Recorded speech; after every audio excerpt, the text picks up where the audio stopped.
What's good, ladies and gentlemen of YouTube? JDaisy here with the JDaisy Gaming Channel, here with Holdfast, Nations at War. This is a early access multiplayer third-person shooter set during the Napoleonic War. It is very, very early access. This came out on September 21st, 2017. It costs about $20, it seems. It has fairly good reviews on Steam, and it's getting some mixed reviews, so I thought I'd give my 2 cents. This is a great game if you don't take it all that seriously, which some people do. You kind of gotta run this fine line of taking it seriously, but taking it not all that seriously. And the reason I say that is because it's very, very early access. There are players that take it very seriously, and those that don't. So you just gotta, be prepared for that. But what is it?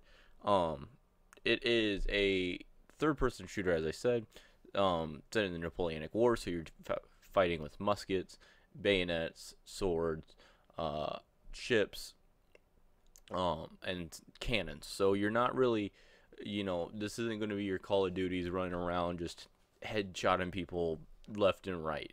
Each shot, you have one shot, and then it takes about 10-15 seconds to reload the next one. So each shot you pretty much are very calculated. You're trying to take a good one.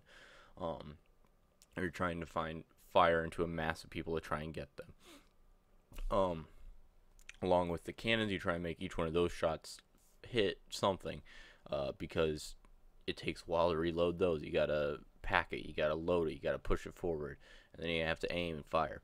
So it's a great game if you want kind of a historically accurate game, but then you run into people just running around doing whatever the hell they want, and the game just is suffering from early accessness, so people aren't taking it seriously at all, which is fine.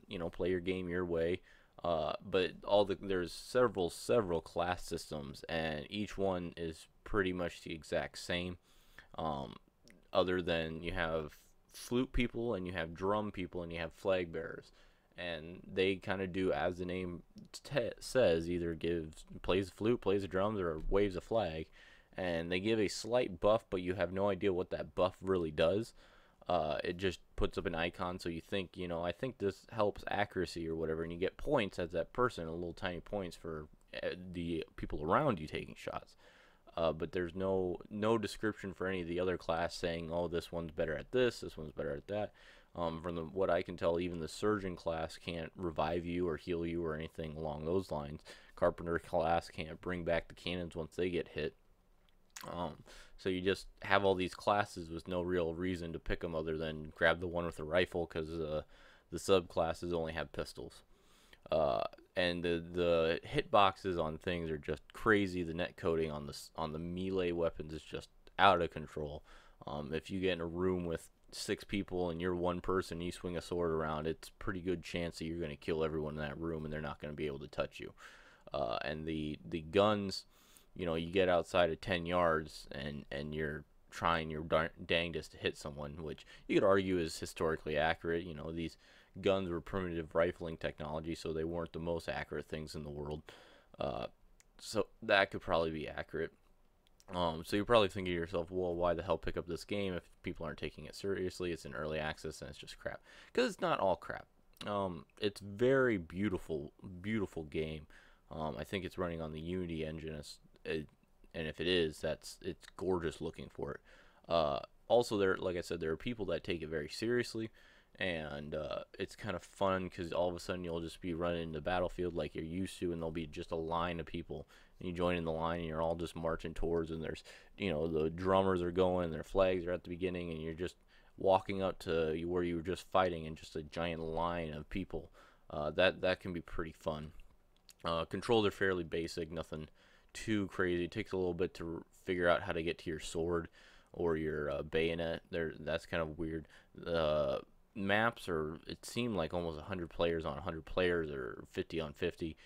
They're just massive players, which is what this game needs. If it was a small multiplayer game, it would fail, but it needs to be a massive game for something like this to thrive, where you're firing shots at each other. And I think that's what it will really benefit for once they flush out the gameplay, and add some more depth to it, it'll really kind of start weaning itself out of that childishness and into a more seriousness, I think, just because there's already those players that are taking it very seriously, which is what you need.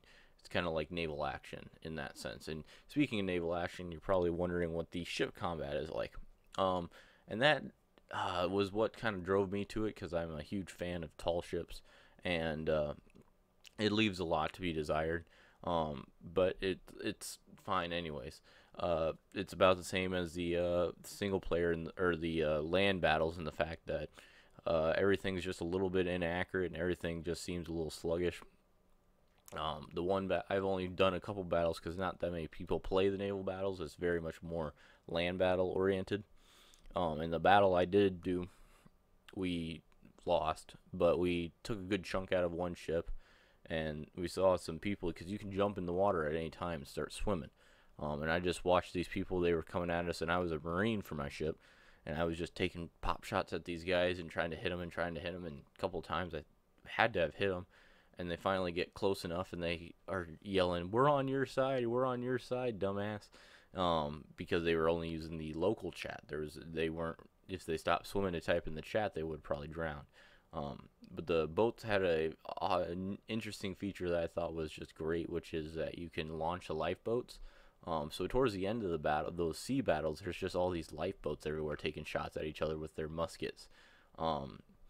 There's no boarding mechanics, if you're wondering that, as far as like throwing a grappling hook and pulling the ship close or anything like that. The ships feel decent size for what they're, if you're on a little schooner, it feels like a little schooner. If you're on a man of war, it feels pretty large.